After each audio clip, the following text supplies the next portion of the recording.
שלום מפכ"ל המשטרה לשעבר אסף חפץ. קודם כל בוא נדבר על השיטה הזאת עצמה של לעצור אנשים בכביש במדים אזרחיים, זאת אומרת בלי מדים של שוטר. זה דבר שאתה מכיר? אנחנו מכירים ניסיון לעונות, התחזות לשוטרים. אנחנו יודעים שלפני כמה חודשים היה התחזות לשוטרים בצומת שפירים, היה עוד כמה מקרים. אני לא מאשים אותם בכלל. אני חושב שהם נכנסו לאיזו סיטואציה, הם חששו, לא רצו להתנגד.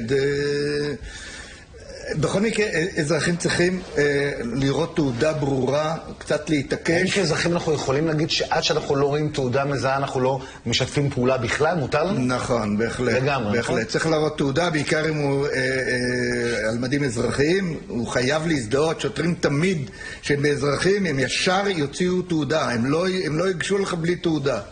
ולכן, אני לא מאשים אותם, כי כל אחד שנכנס לסיטואציה כזאת, יכול להיכנס לסרטים.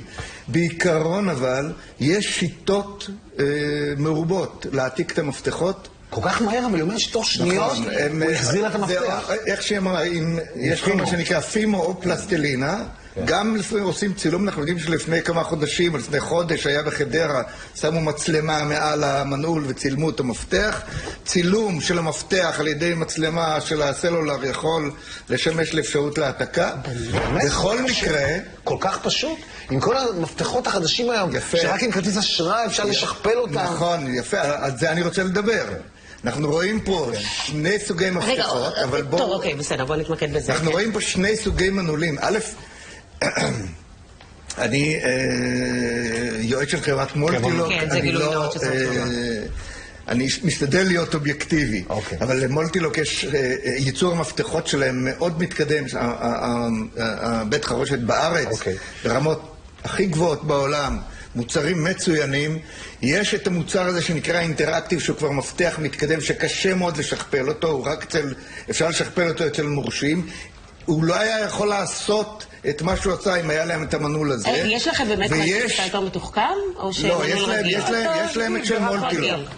יש להם את המנעול של מולטילוק. יש את המנעול הזה שנקרא MT5, מולטילוק 5, שהעבריינים לא יכולים להעתיק אותו. מה? בוא לא נגיד יותר את שם החברה כי יעצרו אותנו. זהו, אמרנו שלוש פעמים, גמרנו. בקיצור, יש את ה-MT5 שהוא מפתח שאני פשוט עובר דרך המנעולנים. המנעולנים אומרים את המפתח הזה, העבריינים לא מצליחים לפרוט אותו. וצריך גם משכנתה כדי לקנות את המנעול הזה? מה? צריך גם משכנתה כדי לקנות את המנעול הזה? לא, הוא כמובן יותר יקר, אבל לא במצב שאי אפשר לעמוד בו, ממש בסביב 400-500 שקל, זה סביב 350-400 שקל. בוא נדבר על המנעול. זה שווה אבל. בוא נדבר על המנעול ששולח לך אס-אמס עם פרצול. עכשיו רגע, יש פה עוד מוצר שלדעתי הוא מאוד, זה המוצר הזה, שהוא למעשה עינית משוכללת.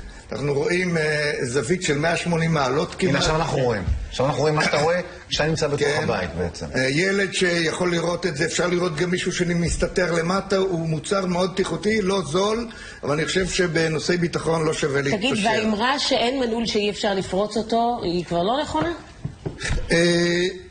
כמו שיש היום תוכנות, כן, אנטי-וירוסים שכל הזמן משתכללות, כך גם המוצרים כל הזמן משתכללים, ולמעשה אזרח צריך כל 4-5 שנים לראות מה המנעול או מה הצילינדר הכי משוכלל, להחליף אותו. זה מאוד יקשה.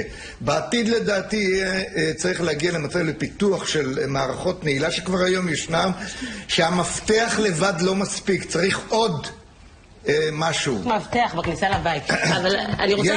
יש כמובן את המנעולים עם הביולוק, עם האצבע, שהם יותר יקרים, אבל מאוד נותנים תשובה אולטימטיבית. וזה פה לידך שולח אס-אמס, נכון? נכון. זה מנעול שפותח לאחרונה עם מולטילוק וחברת סטארקום.